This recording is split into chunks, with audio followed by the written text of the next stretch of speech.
कि वक्फ की जो संपत्ति है उसका बोर्ड का जो मेंबर बनता है या उसका चेयरमैन बनता है वो कौन से लोग हैं? वो तो सरकारी लोग हैं। वो भारत में इन लोगों ने अपने से तय रखा है कि नीतीश जी के जो गुलाम होंगे वो आपको चेयरमैन बन जाएंगे, या भाजपा के जो गुलाम होंगे वो उसके अध्यक्ष बन जाएंगे या उपाध्यक्ष बन जाएंगे।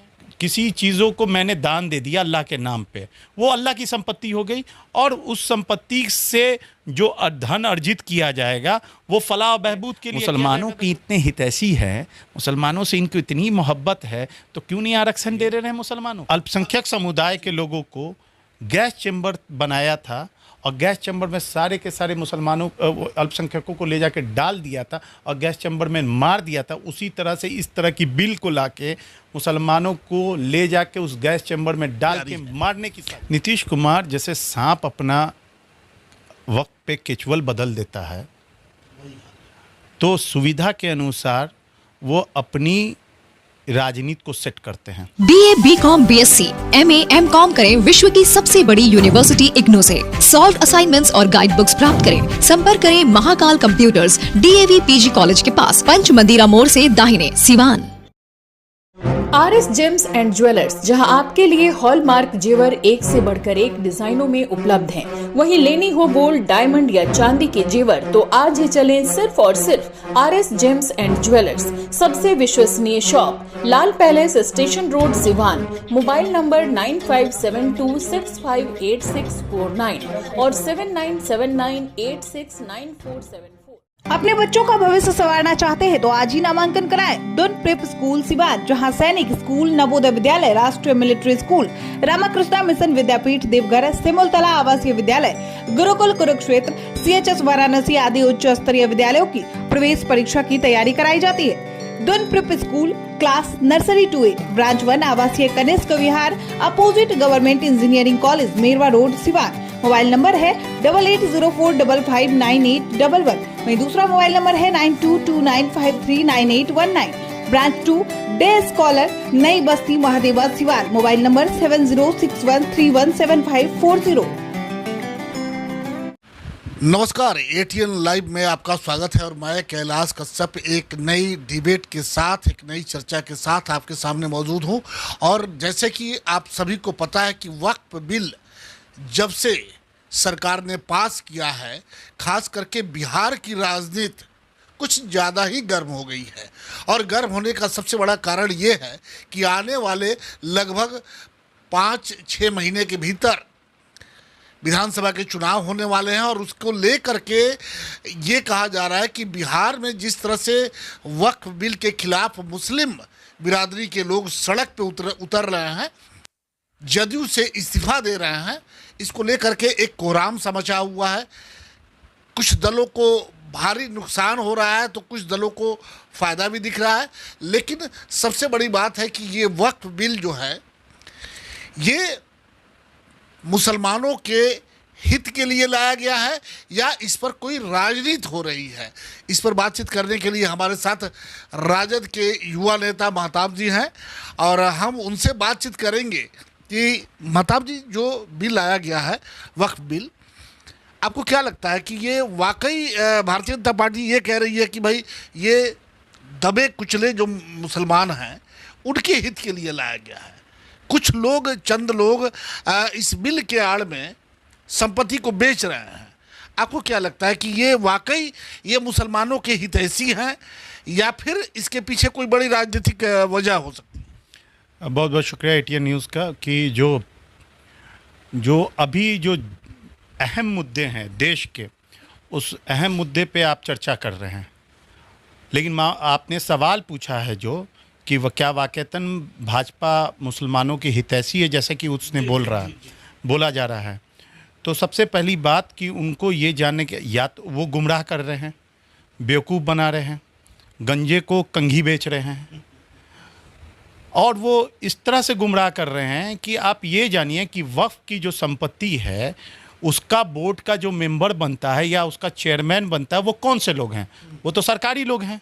वो भारत में इन लोगों ने अपने से तय रखा है कि नीतीश जी के जो गुलाम होंगे वो आपको चेयरमैन बन जाएंगे, या भाजपा के जो गुलाम होंगे वो उसके अध्यक्ष बन जाएंगे या उपाध्यक्ष बन जाएंगे। जो पार्टी अपने रहती है वो अपने अपने लोगों को हिसाब से चलाती है, उस इम्पोज कर देती है और उसके हिसाब से बोलते हैं। अब वो लोग उसमें प्लस माइनस करता है। इसी वजह से हम लोग, हमारे जो अकाबिर हैं, जो हमारे बड़े हैं, वक्फ क्या है?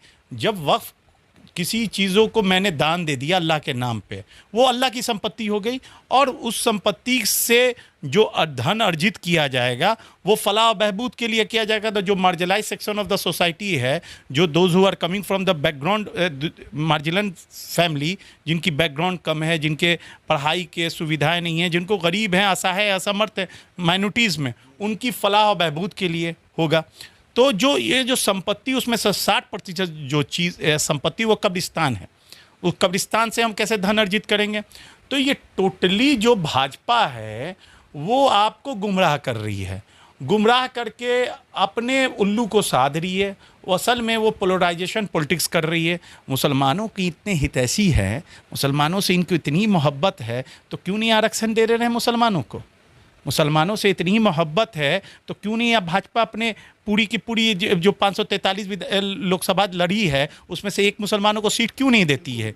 मुसलमानों की इतनी हितैषी है तो क्यों धारा 370 हटा दिया? मुसलमानों के इतने दो बड़े नेता थे उनके पास, शहनवाज हुसैन और एक और मुख्तार अब्बास नकवी, दोनों को किनारे बैठा दिया गया। आप ही तो जवाब दे दिए, अब मैं इस पे क्या बोलूं?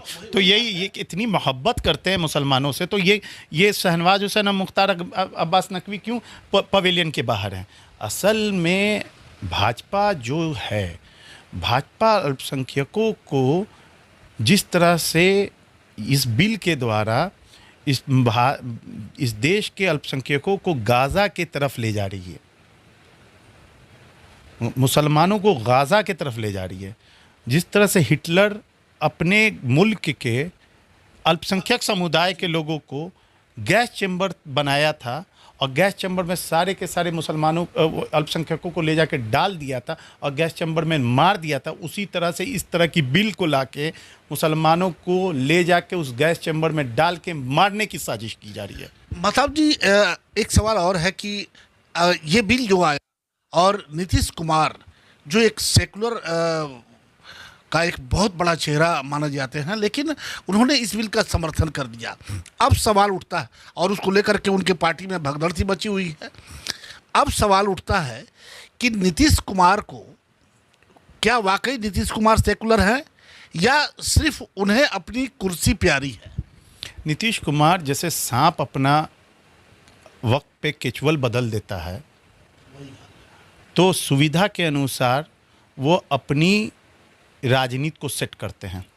जब सुविधा उनको मिलता है वो अपने आप को सेकुलर बनाने के लिए कोशिश कर देते हैं, जब सुविधा मिलता है तो वो अपने आप को, जो एजेंडा है वो सेकुलर नहीं है, वो सेकुलर नहीं है। इसका एक ठोस प्रमाण है हमारे पास। जब धारा 370 की बात आई तो उनका स्टैंड क्या था वो पूरा देश देखा। जब बाबरी मस्जिद की वर्डिक्ट की बात आई तो पूरा देश ने उनका स्टैंड को देखा। आपको सीए के मामलात में आए तो पूरे देश ने उनका स्टैंड को देखा। और जब पूरा देश मुंतज़िर था, पूरा देश उनसे उम्मीद लगाए बैठा था, और सारे प्रोग्रेसिव डेमोक्रेटिक लोग जो थे, जो अमन पसंद लाइट माइंडेड लोग थे, अल्पसंख्यक समुदाय के लोग, उनसे बार बार हर टाइम मांग रहे थे कि सर वक्फ जो बिल है, आज तक हिंदुस्तान में जितने भी हम अल्पसंख्यकों पर जुल्म सितम हुए हैं, उन सब से बड़ा जुल्म सितम ये वक्फ बिल के ज़रिए भाजपा सरकार हम पे ढाने वाली है। हम आपसे उम्मीद लगाए हुए थे, और यहाँ पे भी आपने क्या किया?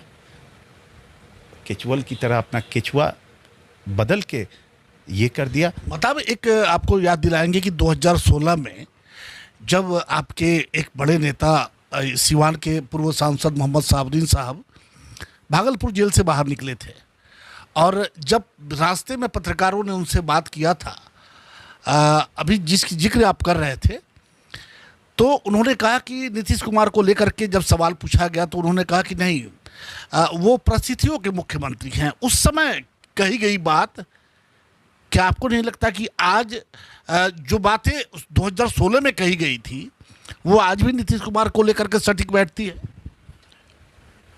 जैसे इस दुनिया में एक चांद है, एक सूरज है, वैसी अल्लाह ने एक शहाबुद्दीन साहब को पैदा किया। वो एक है, one and only king of Siwan, doctor Mohammad Shahabuddin साहब।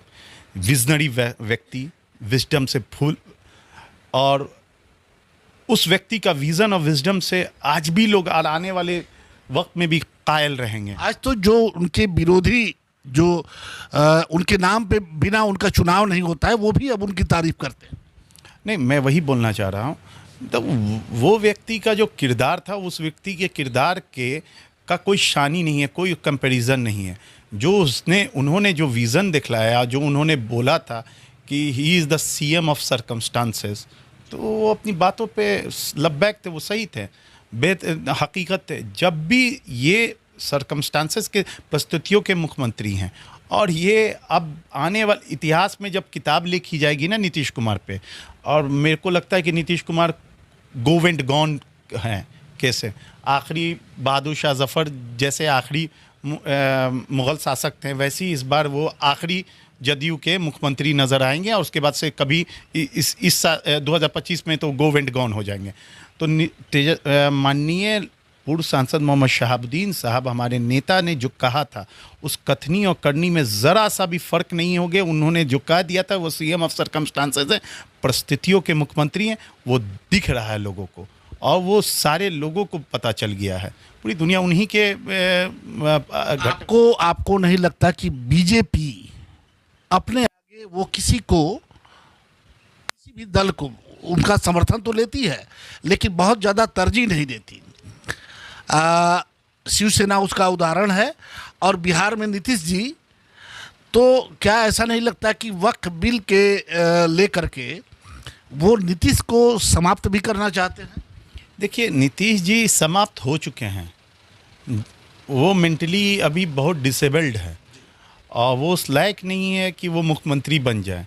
आप देख रहे होंगे उनकी बारह हरकतें, कभी आपको राष्ट्रीय गान चल रहा है, वो खड़े हो जाए, ताली बजाने लग रहे हैं, और महिलाओं के साथ भरी सभा में वो बड़ी आपत्ति। हाँ, तो वो मेंटली अभी इज़ नॉट फिजिबल नहीं है, और वो अच्छे से उनके जो आसपास के जो लोग हैं, जो आसपास के लोगों ने उनको हाईजैक कर रखा है। वो पूरी की तरह से वो जदयू जो है आज भाजपा के पास गिरवी हो चुकी है।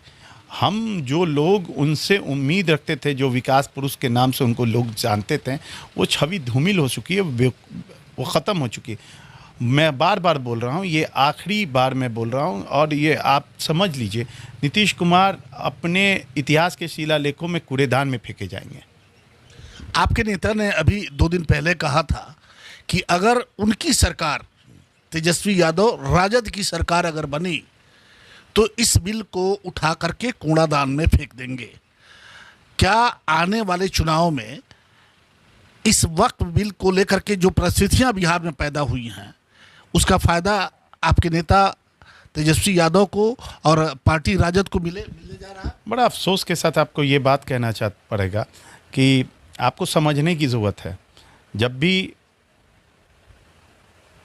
हम अल्पसंख्यकों को या देश को जब भी महसूस हुआ है, तो ये परिवार लालू प्रसाद यादव जी ने अपने सत्ता को लात मार के संविधान और अल्पसंख्यकों का रक्षा किया है। गांधी मैदान का वो दृश्य याद रखिए, जब अडवाणी रथ लेके आ रहा था, उस वक्त लालू यादव ने क्या किया था? लात मारा था, और प्रदेश की रक्षा के लिए अपने सत्ता का लात मार दिया था। नेताजी ने मेरे क्या बोले हैं, जब गर्दनी बाग में प्रोग्राम हो रहा था, उन्होंने धरना बोला, सत्ता आए या जाए, we are not going to compromise with, नहीं, कोई भी फासिस्ट बातों से, हुकूमत से, कोई भी कम्युनलिज्म के एजेंडे से हम लोग कंप्रोमाइज नहीं करने, वक्फ बिल ही क्या, कोई भी एजेंडे से।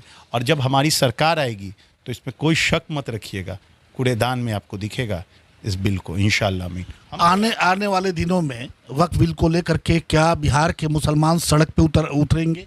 शुरुआत हो चुकी है। आपको आपके चैनल के माध्यम से लोगों को बता देता हूँ, कलीकट केरला में एयरपोर्ट को हमारे साथियों ने जाम कर दिया है, बंद हो गया, और एक भी फ़्लाइट आना जाना नहीं, और वहाँ पे प्रोटेस्ट जारी है। और जब प्रोटेस्ट आप ऑर्गेनिकली हो रहा है, जब सीए और एनआरसी के मामले पे भी जो आपको शाहीन बाग में हुआ था वो ऑर्गेनिकली हुआ था। बूढ़ी माँ आई, बैठ गई और चंद स्टूडेंट्स आए, बैठे, और उसके बाद पूरे देश में शाहीन बाग के मॉड्यूल से पूरे देश में एक मॉड्यूल इस्टेब्लिश्ड हुआ और हर जगह पे आपने एहतजाज को देखा होगा। ठीक वैसे ही अभी कलीकट में शुरू हो गया, पता नहीं क्या होगा। और हमारे अकाबिर जो हैं, all India Muslim personal law board और जमायतुल उलमा हिंद, तमाम मिली संगठनों का लगातार मीटिंग हो रहा है। उन लोगों की जो राय मशवरा आएगा इंशाअल्लाह हम लोग उस राय मशवरे पे खड़े रहेंगे। हर तरह की कुर्बानी देने के लिए तैयार हैं। हम 1 इंच भी पीछे नहीं हटेंगे। एम्स नई दिल्ली व सफदरजंग नई दिल्ली के सीनियर डॉक्टर अब आपके शहर सिवान में। डॉक्टर उमेश, नवजात एवं शिशु रोग विशेषज्ञ, चिकित्सा पदाधिकारी, सदर हॉस्पिटल सिवान। डॉक्टर उमेश जो आपके बच्चों का कर रहे कुशल व बेहतरीन इलाज। सुशीला देवी हॉस्पिटल, डॉक्टर उर्मिला अखौरी के सामने, hospital road Siwan. Mobile number 9199720654 और 7250722154। सिवान जिले की सबसे लोकप्रिय संस्था chemistry classes by A K. Srivastava, Ramrajya मोड़, सिवान।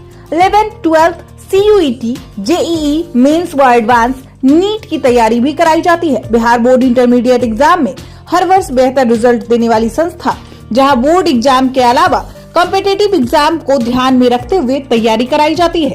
कॉल करें 8294695907। Sanghamitra public school Siwan, CBSE English Medium School 10+2. Admission going on for session from classes nursery to 9th and 12th. Transport facility available. Free admission up to 10th class, smart class and computer lab classes. एकमात्र ऐसा विद्यालय जहां swimming pool की व्यवस्था, पूरा campus CCTV camera से lace.